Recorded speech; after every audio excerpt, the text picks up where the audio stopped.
Ahmad, police आपको बुला रही थी तहकीकात के लिए, क्या कहेंगे आप? अहमद इन्वेस्टिगेशन लाशारी साहब, क्या कहेंगे, तहकीकात कहाँ तक पहुँची?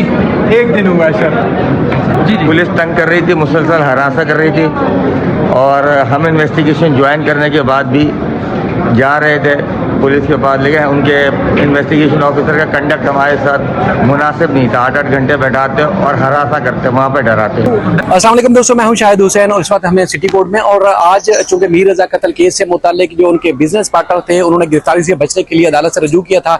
अदालत में समाअत हुई, तवील तरीन बहस हुई, तफ्तीशी अफसर जो नए हैं वो पेश हुए, उन्होंने कुछ फैक्ट्स अदालत को बताए हैं और साथ ही साथ अदालत ने तशवीश का भी इजहार किया। बहुत ज़्यादा अहम नुकात अदालत ने उठाए और उसके साथ साथ ये बताऊँ कि मीर हुसैन जो कि मीर रजा के वालिद हैं वो अदालत में आए इस मामले की पैरवी करने के लिए। उनके वकील जिब्रान नासिर भी मौजूद थे और सुबह तकरीबन 8:30 बजे से लेके 10:30 बजे के बाद तक वो अदालत में मौजूद है। मेरे साथ अमीन अनवर हैं, क्योंकि चंद लोग जिस तरह अदालत के अंदर मौजूद थे उनके साथ साथ मेरे साथ अमीन भी थे। तो अमीन, बहुत ज़्यादा चूँकि लोग जानना चाहते हैं जिस तरह का हाई प्रोफाइल मामला है, एक तो ये है कि एहतिजाज के मामले में जिब्रान नासिर साहब ने क्लियर किया कि भाई एहतिजाज वालिदैन की मर्जी से नहीं हो रहा, बल्कि कराची वाले जो नौजवान हैं वो अपनी मर्जी से कर रहे हैं। वालिदैन एहतिजाज में शिरकत करने के लिए जाते हैं, शुक्रिया अदा करने के लिए, जी चलें आप हमारे गम को समझते हुए एहतिजाज कर रहे हैं, और वो मुतालबा एक ही है कि जी कातिल जो है वो गिरफ्तार किए जाएं। क्योंकि मैंने जब उनसे सवाल किया तो उन्होंने कहा जी हमारी इनकी जो डिमांड थी वो फुलफिल नहीं हुई, यानी कि मुतालबा पूरे नहीं हुए।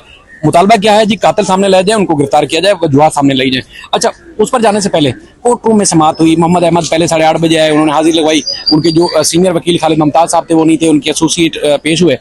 उसमें तफ्तीशी अफसर ने कुछ चीज़ें बताई और ये भी एक चीज़ सामने आई उस दरखास्त में, कुछ इंकशाफ जो हुआ है कि जो मोहम्मद अहमद है उनके बिजनेस पार्टनर, वो साबिक पुलिस अफसर है। क्या साबिक पुलिस अफसर है, ये गलती है, ये दानिस्ता तौर पर लिखा गया है और अदालत ने तशवीश का इजहार किया? क्या बातें हुई, जरा थोड़ा व्यूअर्स को बताएं। जी देखिए, शायद मीर रजा कत्ल केस में आज जो उनके बिजनेस पार्टनर थे मोहम्मद अहमद, उनकी तरफ से ज़मानत कबल इस गिरफ्तारी की दरख्वास्त पर आज समाअत थी। और सुबह जैसे कि आपने बताया कि 8:30 बजे पहले मुलजिम आया, उसने हाजिरी लगाई और उसके बाद 10:30 बजे का टाइम रखा गया था हेयरिंग के लिए। तो उस वक्त जो तफ्तीशी टीम है जिसमें DSP सराज लाशारी हैं और जो दीगर पुलिस मोहम्मद अली हैं वो पेश हुए थे, और उसके बाद जो मुद्दई मुकदमा है मीर हसन और उनके वकील जिब्रान नासिर एडवोकेट भी पेश हुए। और अदालत को यही बताया गया कि मुलजिम जो है वो पुलिस के साथ ताउन कर रहे हैं। जब भी पुलिस बुलाती है तो वो जाता है अपने स्टेटमेंट के लिए, लेकिन एक मर्तबा जो है उन्हें रात 1 बजे फ़ोन करके जाए वक़ूआ पर बुलाया गया है, जिससे मुलजिम को जो है वो खदशा है कि कहीं उसे गिरफ्तार ना कर लिया जाए, और बार बार उसे बुला के 6-6 घंटे बिठाया जाता है। जिस पर जिब्रान नासिर एडवोकेट ने भी कहा कि इस केस में 36 जो अफराद हैं जिनके 161 यानी कि बतौर गवाह बयानात लिए जा रहे हैं, तो इस वजह से हो सकता है कि बयानात लेने में ताख़ीर होती हो, इस वजह से ज़्यादा देर तक बिठा के रखते हों। ताहम जिब्रान नासिर ने यह भी कहा कि अगर ये दरख्वास्त ज़मानत मंजूर होती है या मुस्तरद होती है तो दोनों सूरतों में मुलजिम जो है वो गवाह से मुलजिम बन जाएगा।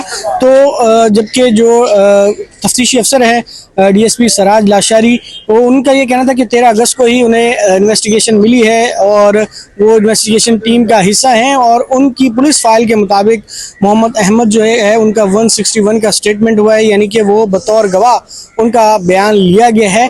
तो अदालत ने जो इन्वेस्टिगेशन थी उस पर भी काफ़ी नाराज़गी का इजहार किया कि अभी तक जो है इन्वेस्टिगेशन मुकम्मल नहीं हुई है। उन्हें बताया गया कि इन्वेस्टिगेशन टीम बनाई गई है, नए सिरे से तहकीकात हो रही हैं। ताहम अदालत ने मोहम्मद अहमद को ये कहा कि वो अब पुलिस के साथ इन्वेस्टिगेशन में ताउन करें, वो अबूरी ज़मानत पर हैं और पुलिस को बताए बगैर ना तो वो अपना घर तब्दील कर सकते हैं और ना ही वो शहर से बाहर जा सकते हैं। अदालत ने 24 तारीख दी है इस केस में, जो क्योंकि अदालत को ये बताया गया कि उनके जो सीनियर काउंसिल है खालिद मुमताज, जो दरख्वास्त गुजार के वकील हैं, वो शहर से बाहर हैं। तो उस पर अदालत ने कहा कि आप एक तो सीनियर काउंसिल को भी जो है वो नेक्स्ट डेट का बता दें और इस हवाले से तैयारी करके आएँ कि ये दरख्वास्त से ज़मानत वो मेरिट पे चलाना चाहते हैं या फिर वो वापस लेना चाहते हैं। इस हवाले से भी इंस्ट्रक्शन, चूंकि जो तफ्तीशी अफसर है या पुलिस है वो भी कह रही है कि अब तक इस मामले में किसी को मुलजिम नहीं बनाया और कोई मुलजिम मिला भी नहीं है। यानी कि जो 35-36 गवाहों के नाम दिए गए हैं या जिनको बुला के तफ्तीश की गई है वो भी मुलजिम नहीं है और कोई और भी इसमें मुलजिम नहीं है। तो पुलिस ने भी वाज़ेह किया, जिब्रान नासिर ने भी कहा कि जो वालिदैन ने जो उनसे राब्ते में थे किसी के नाम जो है वो बतौर मुलजिम नहीं दिए, बल्कि उनका ये कहना है कि हमने तो इनके राब्ताकारों के नाम दिए। तो उस पर तफ्तीशी अफसर ने बताया कि राब्ताकार जो थे जो लिस्ट में थे, जिसमें उस दिन खासतौर पर ये भी वाक़या हुआ, उस दिन तमाम लोग जो राब्ते में थे हमने सबको बुलाया और चूंकि ये जो जिस रात ये वक़ूआ हुआ है उस रात भी अहमद जो है वो मीर रजा के कांटेक्ट में थे, लिहाजा जो लोग भी राब्ते में थे जिस रोज ये वक़ूआ हुआ है 28 यानी कि जुलाई को, तो उस दौरान या 2-3 रोज में या जितने भी लोगों के करीबी रवाबित थे मकतूल के साथ, तो उनको बुलाया जा रहा है स्टेटमेंट के लिए।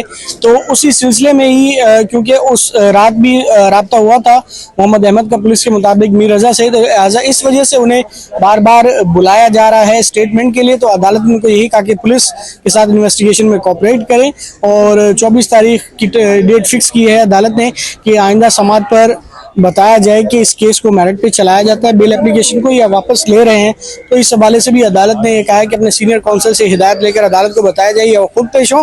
तो हम जो मेन केस था आज जुडिशल मजिस्ट्रेट शर्की की अदालत में, क्योंकि जो मुतलका जज थे वो छुट्टी पे थे, तो लिंक जज के पास दोनों इन्वेस्टिगेशन अफसरान जो है वो पेश है। उनकी जानिब से फर्दर टाइम मांगा गया है, इन्वेस्टिगेशन कंप्लीट नहीं हुई। उनका यह कहना है जब कंप्लीट होगी तो उसके बाद केस का जो चालान है वो अदालत में जमा कराया जाएगा, जिस पर अदालत ने जो जुडिशल मजिस्ट्रेट शर्की लिंक है 22 नंबर, उन्होंने भी 24 तारीख दी है इस केस में कि इस दौरान इन्वेस्टिगेशन कंप्लीट की जाए और इसका जो चालान है वो जमा कराया जाए। बिल्कुल, चूंकि ये फैक्ट्स दो मैंने कल रात पे आपको बताया था, एक तो मोहम्मद अहमद की दरखास्त से जमानत थी, उसकी समाअत होनी थी, उसका अहवाल आपको एडिशनल डिस्ट्रिक्ट एंड सेशन जज शर्की जो है जबिया खटक साहबा की अदालत में थी, और दूसरी समाअत जो थी जहाँ पे तफ्तीशी अफसर ने केस का चालान पेश करना था वो जज छुट्टी पे थे, तो उसकी भी अमीन ने आपको तफसीलात रखी। लेकिन मैं एक चीज़ बताऊँ आपको, मैंने जो केस के तफ्तीशी अफसर है सिराज लशारी साहब, उनसे भी आपने देखा होगा कि मैंने जब उनसे पूछा कि तफ्तीश में क्या पेशरफ्त हुई, तो उन्होंने सिर्फ एक जवाब दिया मुझे कि एक रोज हुआ है फिलवक्त हमें तफ्तीश मिली है, इसके अलावा कोई और बात नहीं की। इसके साथ साथ मैंने मोहम्मद अहमद से भी बात करने की कोशिश की, जब वो कोर्ट रूम से बाहर निकले उन्होंने किसी किस्म का कोई जवाब नहीं दिया, और जो उनके एसोसिएट वकील थे उन्होंने कहा जी पुलिस उनको बार बार हिरासा कर रही है, तंग कर रही है, तो लिहाजा जो है वो इस वजह से अदालत आए हैं कि उनको हिरासा ना किया जाए। जिब्रान नासिर ने कहा कि चूंकि हमने इनको मुल्जिम नामजद नहीं किया और ना ही मुल्जिम है, तो इसलिए इनको मतलब कोई ऐसी कानूनी जो है वो कोई नुकात, कोई ऐसी दस्तावेजात भी रिकॉर्ड पर मौजूद नहीं है। किसी और केस में भी इस तरह अगर कोई किसी को गवाह नामजद किया गया हो या गवाह के तौर पर पुलिस ने बुलाया हो, उसने जमानत ले ली हो, तो ऐसा कहीं किसी और केस में भी नहीं है। तो बहरहाल वो मुखालफत नहीं करने आए थे, बल्कि वो कह रहे थे कि ये केस जो है वो जमानत का बनता ही नहीं है, तो लिहाजा कोर्ट जो है इस मामले की सुनवाई नहीं कर सकती, यानी कि दरखास्त जमानत सुन नहीं सकती। और साथ ही साथ जिब्रान नासिर ने यह भी कहा कि चूंकि ये जो लोग हैं, चूंकि 35-36 अपराध हैं, और जब उनको पुलिस बुलाती है तो वहां पर यकीनन उनको 2, 4, 6 घंटे पुलिस के थाने में बैठकर इंतजार भी करना पड़ता है। तो इसलिए चूंकि ये नया नया है, पहली दफा इनको जाना पड़ा है, तो इनको ये लग रहा है जी ये परेशान हो रहे हैं। बाकी ये है कि परेशानी के लिए किसी नहीं, फैक्ट्स जाने के लिए जो है वो नाम दिए गए थे। एक तो ये सारी चीजें हुई, बाकी जिब्रान नासिर साहब ने जिस तरह बताया कि जो एहतजाज का सिलसिला है वो वालिदैन के कहने पर नहीं हो रहा, बल्कि जो एहतजाज है वो शहरी अपनी मर्जी से कर रहे हैं और वो हक़ाइक़ जानना चाहते हैं। इस तरह बहुत सारी और भी चीजें होंगी, कोशिश करेंगे कि मजीद जो फैक्ट्स हैं, जो हालात हैं, वो आपके सामने इस केस से मुतालिक जरूर रखें। अपना फीडबैक जरूर दिया करें। अल्लाह हाफ़िज़।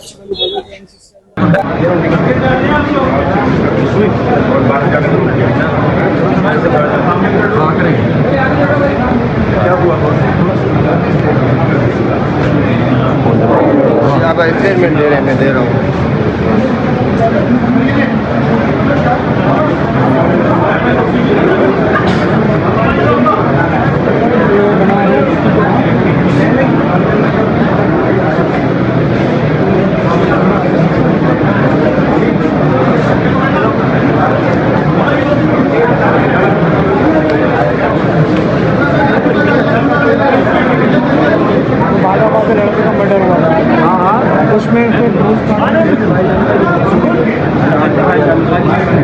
अहमद पुलिस आपको बुला रही थी तहकीकात के लिए, क्या कहेंगे आप?